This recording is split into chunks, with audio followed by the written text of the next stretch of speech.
лекциянын темасы Кыргызстанда улут маселесинин чечилиши, Кыргыз мамлекетинин түзүлүшү жана өнүгүшү.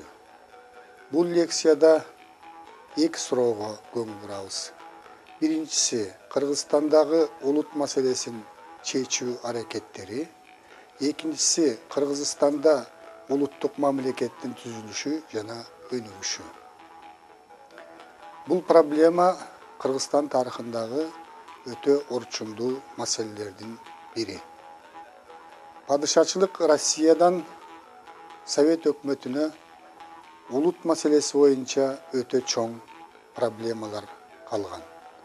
Анткени падышачылык Россия өзүнүн чет жакаларындагы майда элдерди басып алып, аларга колониялык саясат жүргүзгөн. Ошондуктан өзгөчө 19-кылымда Россия элдердин түрмөсү деген атка конгон. Мына ушул маселени чечүү үчүн Совет мамлекети биринчи күндөрдөн тартып эле аракет кыла баштаган. Алсак 1917 жылы 2 ноябрда Россия элдеринин укуктарынын декларациясы жарыяланган. Бул декларацияда большевиктер партиясынын улут саясатындагы эң негизги максат бул Россиядагы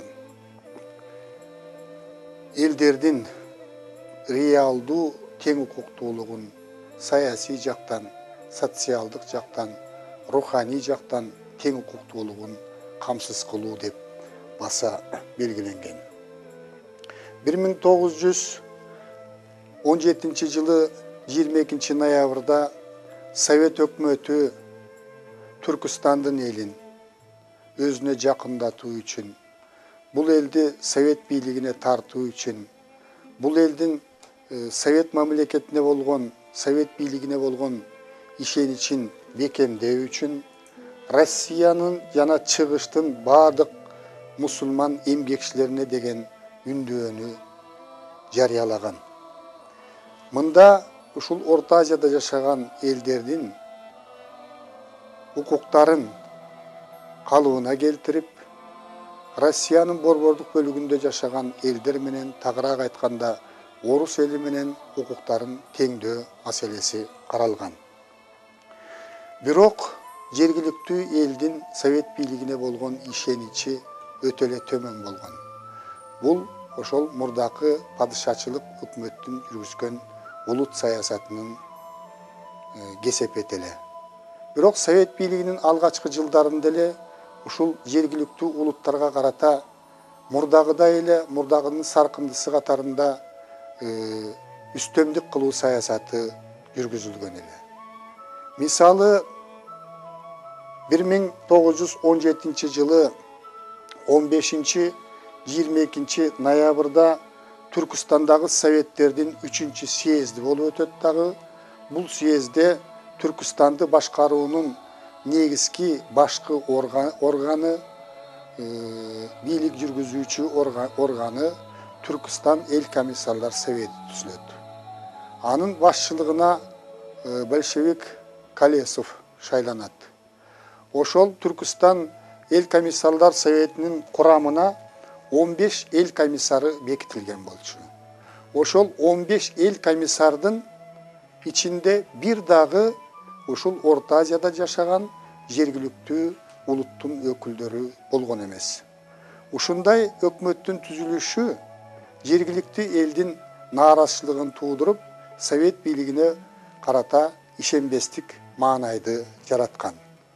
Мына ушул Түркістан эл комиссарлар советинин түзүлүшүнө жооп кылып, бул жердеги интеллигенция, башында Мустафа Чокоев турган Шоро-и-Ислам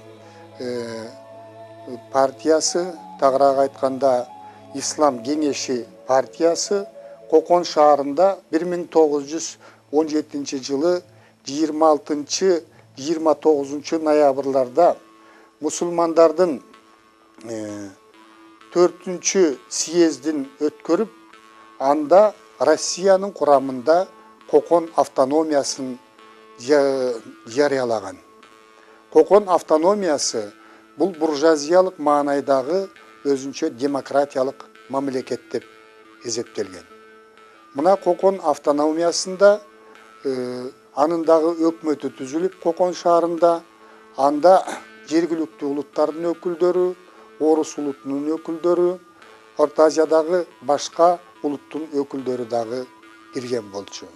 Kokon автономиясынын куралдуу күчтөрү түзүлүп, анын башына полковник Чанышев деген башкы командачы болуп дайындалган. Ошентип Түркістанда кош бийлик орногон. Биринчиси Түркістандын большевиктер партиясынын таламын талашкан Совет бийлигинин өкмөтү катарында эсептелген Түркістандын эл комиссарлар совети, экинчиси Kokon автономиясы. Мына ушул кош бийликтин ортосунда тирешүү башталат. Эмгекчи эл өзүнө жакын болгондуктан Kokon автономиясынын саясатын колдогон. 1918 жылы январь айында өткөн Советтердин Түркістандагы Советтердин кырайлык съезди бул Kokon автономиясын мыйзамсыз деп жарыялап, анын өкмөт мүчөлөрүнүн бардыгын тең камакка алуу жөнүндө чечим кылган. 1918 жылдын январь айында, тагыраак айтканда 19-22 январь айында бул өкмөттү талкуулоо жөнүндө чечим чыгып, февраль айында Кызыл аскердин бөлүктөрү Kokon шаарына басып кирген. Эки өкмөттүн куралдуу күчтөрүнүн ортосунда куралдуу катуу кагылышуу болгон. Ушул кагылышууда Kokon автономиясынын куралдуу күчтөрү кыйроого учурап, аман калгандары чет мамлекетке качкан. 1918 жылы Советтердин бүткүл Россиялык съездинде эмгекчи жана эзилген элдердин укуктарынын декларациясы кабыл алынып, бул боюнча келечектеги Совет мамлекети кандай болот деген маселе талкууланган. Ошондо Совет мамлекетинин көп улуттуулугун, мында көптөгөн мамлекеттик биримдиктердин кошулгандыгын эске алып, бул мамлекет келечекте федерация принцибинин негизинде түзүлө тургандыгы аныкталган. 1918 жылы ушул декларациянын негизинде Түркістан АССР түзүлүп, ал Россия мамлекетинин курамына кирген. Түркістандагы улут маселесин чечиш үчүн, Түркістандагы жергиликтүү калктын кызыкчылыктарын көздөй үчүн, Совет бийлигинин алгачкы жылдарында улут маселесиндеги кемчиликтерди жоюу үчүн атайын Совет өкмөтүнүн демилгеси менен Түркістан иштери боюнча комиссия түзүлгөн. Бул кыскартылып айтканда Түрк комиссия деп аталат. Бул комиссияны жетектеген большевик Элиява болгон. Анын курамында Фрунзе биздин жердешибиз, Куйбышев, Рудзудак, Боки жана Галашокин деген адамдар болгон. Түрк комиссиянын улут маселесин чечүүдөгү ролу өтө жогору болгон. Булардын акылдуулук менен жүргүзгөн саясатынын натыйжасында жергиликтүү элдин Совет бийлигине болгон ишеничи арткан. Анткени бул комиссия советтик бийлик органдарынын Совет бийлигинин алгачкы жылдар мезгилинде кетирген кемчиликтердин баарын жоюуга аракет кылган, жергиликтүү калкты баспырлаган, аны кемсинткен өкмөт мүчөлөрүн, советтик органдын кызматкерлеринин баарын тең катуу жазалаган, жергиликтүү элди Совет бийлигинин органдарына көбүрөөк тартууга аракет кылган. Ошондой эле Совет бийлигинин алгачкы жылдарында динге карата катуу кызым жазалып, атеисттик катуу саясат жүргүзүлүп, ошол жергиликтүү элдин диний ишенимине көп тескери таасир тийгизген. Түрк комиссиясынын иши боюнча ошол диний кызматкерлерди, динге ишенгендерди куугунтуктоо, аларды басмырлоо токтотулган. Эгерде жергиликтүү элди талап тоной турган болсо, алардын кызыкчылыктарын басмырлай турган болсо, андай адамдарды өлүм жазасына чейин тартууга барган. Мына ошондон кийин бул жерлерде ушул медреселер кайрадан жанданып иштеп, мечиттер дагы өзүнүн иштерин жүргүзө баштаган. Кыргызстандагы улут маселесин чечүүдөгү эң орчундуу маселе 1916 жылдагы улуттук боштондук күрөштүн натыйжасында аны падышачылык Россия тарабынан өтө камкордук менен басылыштын натыйжасында Кытайга качкан кыргыздарды кайра мекенине кайтаруу болгон. Мына ушул багытта Совет өкмөтүнүн жасаган иштерин биз өтө жогору баалап, аны унутпашыбыз керек. Кыргыздардын өз мекенине келүүгө болгон аракети падыша тактан кулаган, тагыраак айтканда 1917 жылдагы февраль революциясынан кийин эле башталган. Бирок ошол падыша тактан кулагандан кийин убактылуу бийликтин буржуазиянын убактылуу бийлиги орноп, убактылуу өкмөттүн функцияларын ошол эле мурдагы падыша өкмөтүнө кызмат кылган чиновниктер, генералдар, аскер кызматындагы адамдар механикалык түрдө эле алмашып аткара баштаган. Ошондуктан алар кыргыздардын бул жака кайтып келишине бардык жагынан тоскоолдук кылып, керек болсо кайтып келаткан кыргыздардын алдын тозуп, аларга ок аткан учурлар болгон.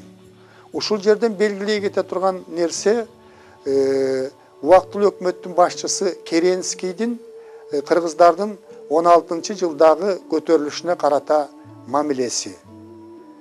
Керенский убактылуу өкмөттүн башына келе элек мезгилде мамлекеттик думада депутат болуп фракция жетектеген. Ошол 1916 жылдагы Кыргызстандагы көтөрүлүш өзгөчө аны өтө жырткычтык менен басылып жаткандыгы жөнүндө кабардар болуп, өзү дагы ушул Түркистанга келип кеткен.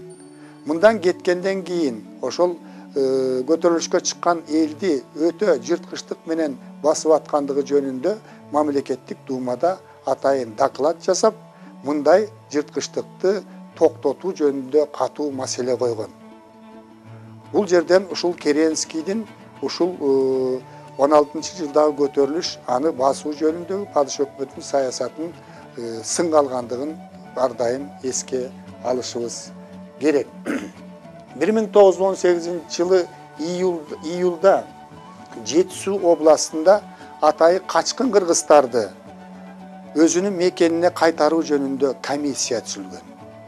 Бул комиссиянын максаты ошол Кытайга барып, кыргыздардын арасында түшүндүрүү иштерин жүргүзүп, Совет мамлекети кыргыздарды кайра кайтарууга болгон мүмкүнчүлүктөрүн жумшап айткандыгын, эгерде бул жака келгенде аларга кайра өздөрүнүн жерлери кайтарып берилерин, аларга айдоо аянттары бөлүнүп берилерин, аларга акчалай жардам көрсөтүлөрү жөнүндө түшүндүрүү иштерин жүргүзүү милдети жүктөлгөн. Бул комиссия Кытайга барып, качкын кыргыздарды кайра кайтаруу жөнүндө бир топ иштерди аткарган. Кыргыздардын бир бөлүгү ошол мезгилде турмуштун айынан кулдукка дагы сатылып кеткен. Ошол кулдукка сатылган кыргыздарды кайра сатып алып, ушул өзүнүн мекенине кайтаруу иштери жүргүзүлгөн. Ошол качкын кыргыздар бул Кыргызстанга келген мезгилде аларды турак жай менен камсыз кылууга, өзгөчө колдон келишинче боз үйлөр менен камсыз кылууга, эгерде болсо курулуш материалдары менен камсыз кылууга, кайтып келген кыргыздарга колдон келишинче саан уй, майда жандык бөлүп берүүгө аракеттер жасалган. Мисалы, Жетису областынын чечими боюнча Токмокто түзүлгөн качкындарды кайтаруу, качкындарды жайгаштыруу боюнча комитетке 100 000 сом акча ошол качкын кыргыздарга тамак аш уюштуруу үчүн бөлүнгөн. Мындай комитеттер айыл кыштактарда дагы түзүлгөн. Жалпысынан алганда качкын кыргыздарды Кыргызстанга кайтарып келүү үчүн Совет өкмөтү тарабынан 100 миллион рубль акча бөлүнгөн. Совет мамлекетинин кыргыздарды өзүнүн мекенине кайтаруу боюнча бул иштерин эч убакта унутууга болбойт.